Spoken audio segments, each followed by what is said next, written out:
लीजिए, मोदी जी की कृपा से आपके अच्छे दिनों की कड़ी में एक और नई कड़ी जुड़ने वाली है। अगर आपकी जेब में खनखनाता हुआ खजाना है, तो फिर अच्छे दिनों के इस करिश्माई साल में आप भारतीय रेल को भी खरीद सकते हैं। जी हाँ, अब कागज कलम उठा के ताज़ा खबर नोट कर लीजिए।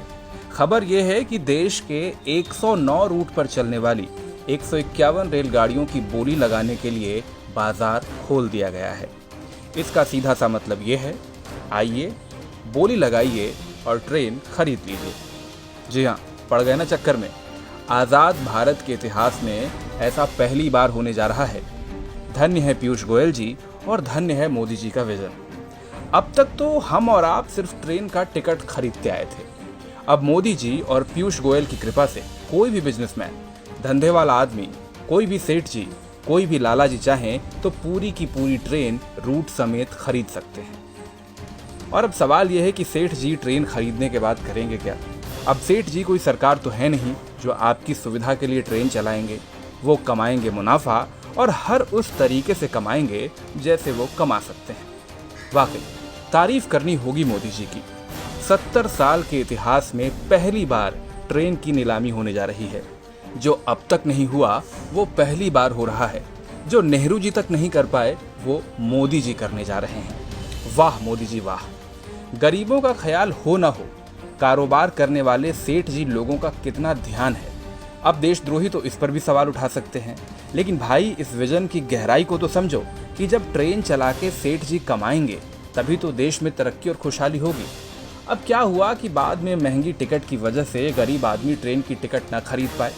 वैसे भी गरीब लोगों को ट्रेन का सफ़र कहाँ पसंद आता है। अभी हाल ही में तो सबने देखा था कि मोदी जी और गोयल जी की इतनी सारी ट्रेन चलने के बावजूद ये जिद्दी गरीब लोग पैदल ही अपने गांव जाते थे।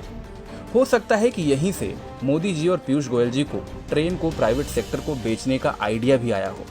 अरे भाई, जब गरीब आदमी ट्रेन में बैठ ही नहीं रहा तो ट्रेन को बेचो सेठ जी को। अब देश की सरकार भला क्यों टेंशन ले। सेठ जी चलाएंगे अपनी ट्रेन और कमाएंगे अपना मुनाफा। जिसे ट्रेन में चढ़ना हो चढ़ ले। भाई वाह, गरीब लोगों से लेकर सेठ जी तक के फायदे के बारे में सोचने वाली ऐसी दिलदार सरकार की तारीफ तो बनती है।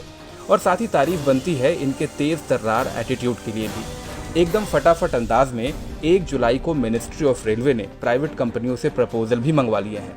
भारत सरकार को उम्मीद है कि इससे वो प्राइवेट कंपनियों से करीब 30,000 करोड़ रुपए तक का इन्वेस्टमेंट जमा करेगी। अब जैसे ही देश के 109 रूट पर 151 ट्रेन की डील हो जाती है, फिर देखिए कैसे कायाकल्प होता है भारतीय रेल का। हो सकता है कि जल्द ही न्यूज चैनल आपको ये भी समझाना शुरू करें कि भारतीय रेल की कृपा बस यही रुकी हुई थी। हरी चटनी के साथ 151 ट्रेन की डील जैसे ही फाइनल होगी, भारतीय रेल पर कृपा एकदम से बरस पड़ेगी। खैर, हम तो पत्रकार हैं। हम तो भारतीय रेल के साल 2004 में फायदा कमाने की खबर से भी एक्साइटेड थे और अब रेल बिकने की खबर सुनकर भी उत्साहित हैं। वो कहते हैं ना, मोदी जी ने किया है तो कुछ सोच समझ के ही किया होगा। अब जाते जाते आप भी कमेंट सेक्शन में अपनी ज्ञान वर्षा जरूर करते जाइएगा।